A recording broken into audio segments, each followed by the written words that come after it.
Olá, queridos alunos, sejam bem-vindos a mais uma aula de História. Eu sou a professora Bárbara Lisboa, estou loira com cabelo curto, vestindo uma blusa verde estampado e o tema da nossa aula de hoje é Segundo Reinado.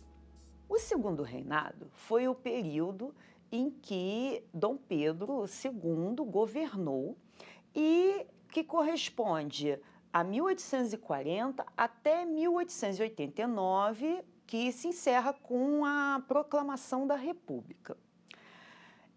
Como nós já devemos ter visto em aulas anteriores, o Segundo Reinado ele não começou logo após o Primeiro Reinado, porque Dom Pedro I tinha abdicado em 1831 e o seu filho, no caso Pedro de Alcântara, né, que seria o herdeiro do trono, ele só tinha 5 anos de idade.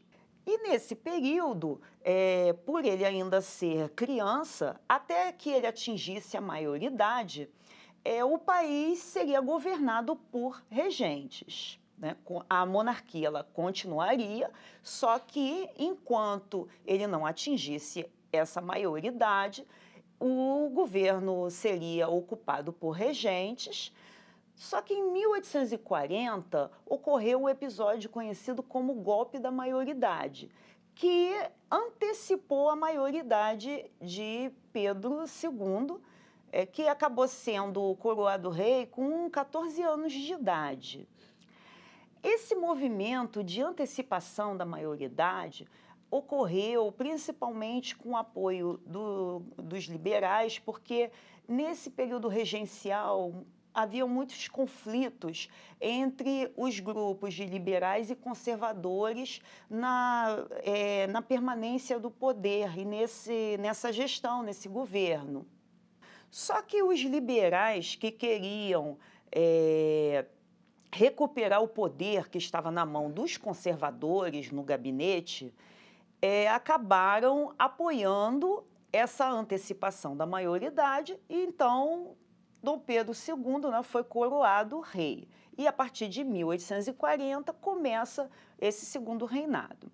Embora o Segundo Reinado fosse um período mais duradouro, Dom Pedro II conseguiu manter um certo equilíbrio, pelo menos nos primeiros anos, né, nesse governo, porém, esse Segundo Reinado também foi afetado por algumas crises que levaram ao fim da monarquia já no final do século XIX, né, em 1889.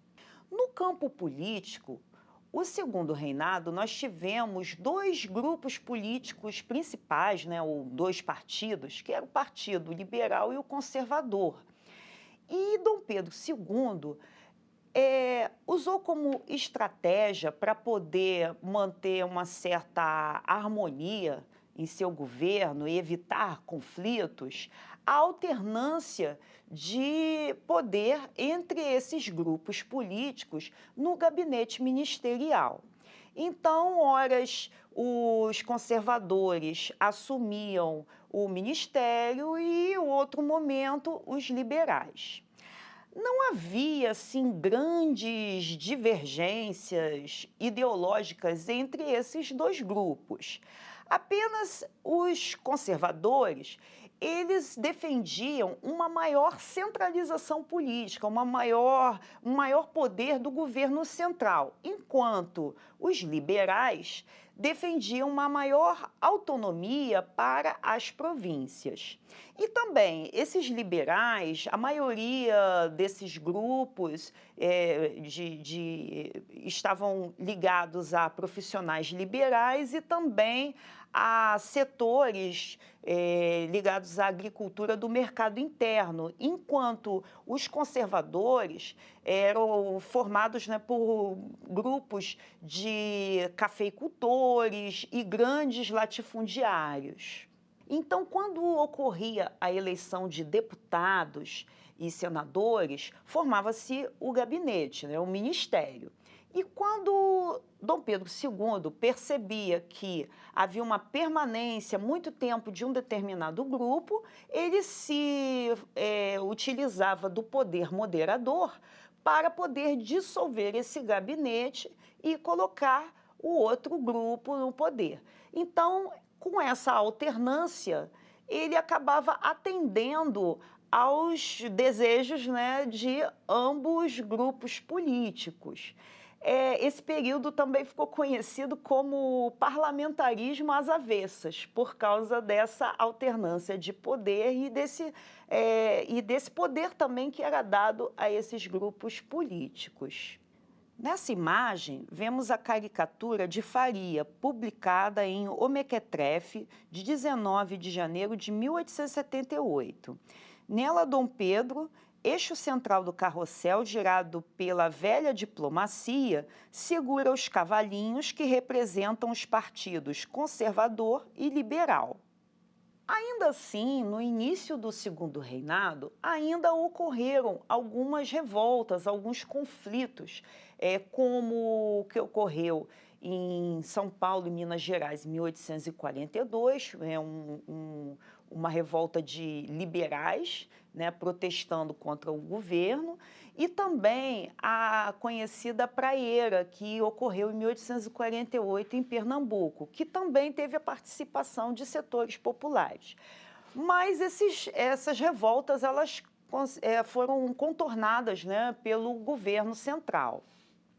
No campo econômico, nós tivemos um processo de industrialização. Esse período entre 1840 e 1860 até ficou conhecido como Era Mauá, porque muitas empresas, né, que foram investidas, né, com o capital de Irineu Evangelista de Souza, o Barão de Mauá, acabaram trazendo uma certa modernidade para o país. Então, foram feitos investimentos na área de ferrovias, criação de ferrovias, e também foram feitas melhorias, né, nas cidades, como investimento de iluminação a gás, além da criação também de companhias de seguros, criação de barcos a vapor, e também criação de indústrias de cerveja, de chapéus. Então, tudo isso trouxe uma modernização e uma industrialização para o país. Nessa imagem, vemos carregadores de café. Os interesses dos grandes cafeicultores motivavam a expansão do comércio negreiro no Brasil. E com essa interiorização do café, as fazendas ficaram muito distantes do Porto de Santos, de onde o produto era exportado. Por isso, fazendeiros e políticos começaram a investir na construção de ferrovias. Com a Lei Eusébio de Queiroz, que aboliu o tráfico de escravos, muitos recursos foram destinados a outros investimentos.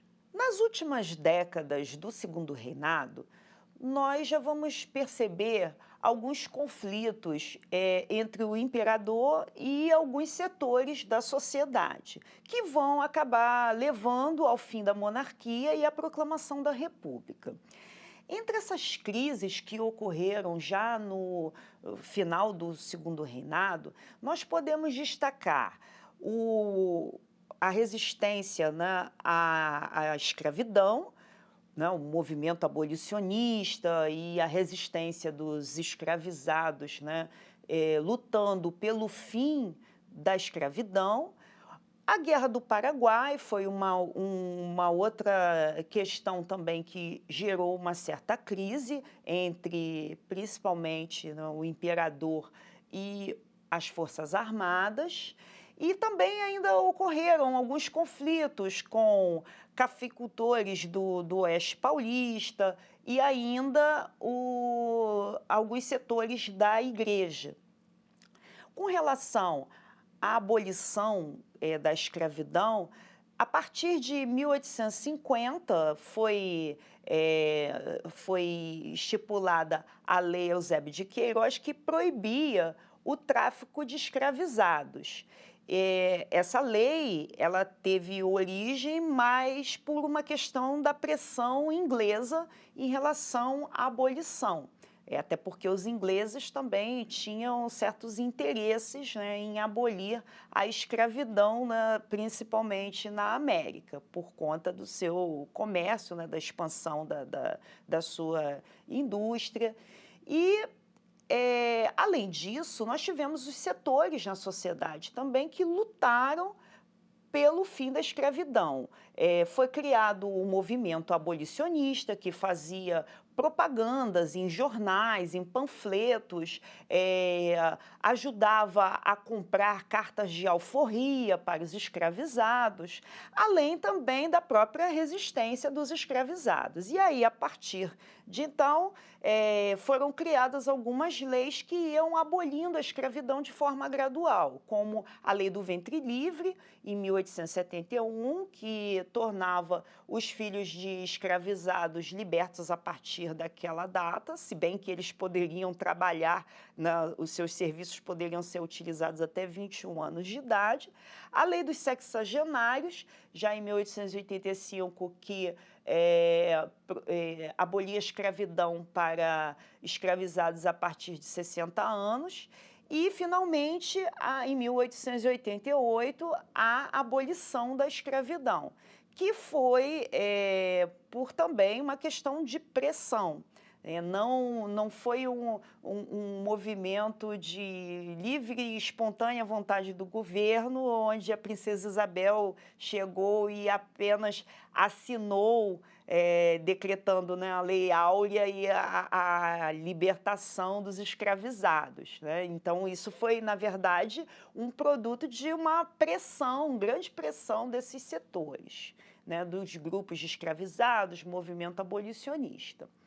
Além disso, nós tivemos também a Guerra do Paraguai, que acabou causando conflitos posteriormente com os militares. Brasil, Argentina, Uruguai e Paraguai foram países que haviam conquistado a sua independência há pouco tempo, né? E se a gente for falar em relação a esse momento da guerra.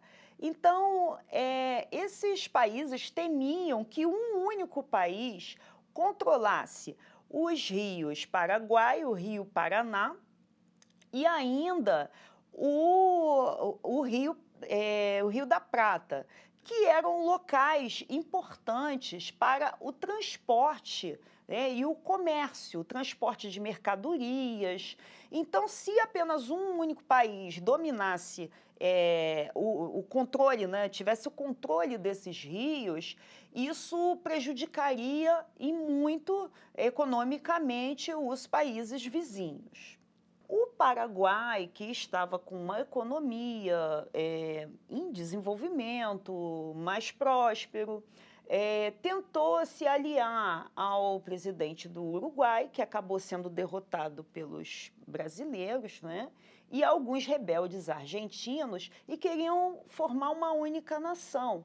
E isso seria muito problemático para o Brasil, principalmente porque dependia do transporte, né, de mercadorias naquela região.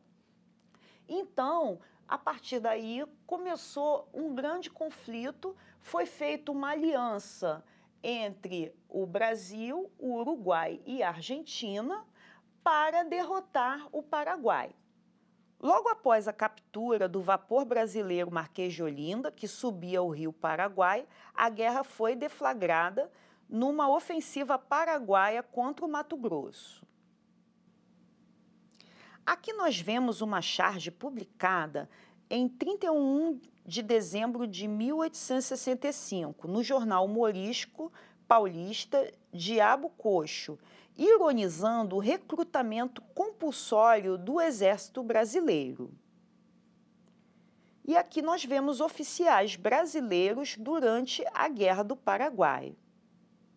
O Brasil venceu a Guerra do Paraguai e, apesar do Paraguai ter sido derrotado, ter perdido muitos hectares de terras, ele continuou independente. Mas o ônus dessa guerra para o Brasil foi muito grande, muito alto, principalmente com relação às dívidas. E os conflitos também com o imperador surgiram por conta que os militares queriam maior prestígio e maiores investimentos do governo central, o que não ocorreu. E por conta desses conflitos sociais que estavam ocorrendo, a insatisfação dos cafeicultores do Vale do Paraíba, que utilizavam a mão de obra escravista e, com a abolição, eles não foram indenizados, né, pela perda dos seus escravizados. O conflito que ocorreu entre o imperador e a igreja também. O conflito que ocorreu por conta dos militares não terem um maior investimento, prestígio. Começou a se articular um movimento para a proclamação da República, que foi o que aconteceu. Dom Pedro II acabou deixando o país após ter sido feito um golpe, quando no dia 15 de novembro de 1889, Deodoro da Fonseca, reunido com outros grupos de militares que tinham ideias republicanas e positivistas, proclamaram a República no Brasil. Agora vamos ao nosso desafio. Observe a charge ao lado. Ela é uma ironia ao recrutamento de soldados feito pelo Exército Brasileiro para lutarem a Guerra do Paraguai. Pela imagem da charge, esse recrutamento foi compulsório, ou seja, obrigatório, ou voluntário? Nossa videoaula vai ficando por aqui. Não deixem de acessar o nosso material Rio Educa com o auxílio do seu professor ou da sua professora. E também não deixem de assistir nossas próximas videoaulas. Até breve!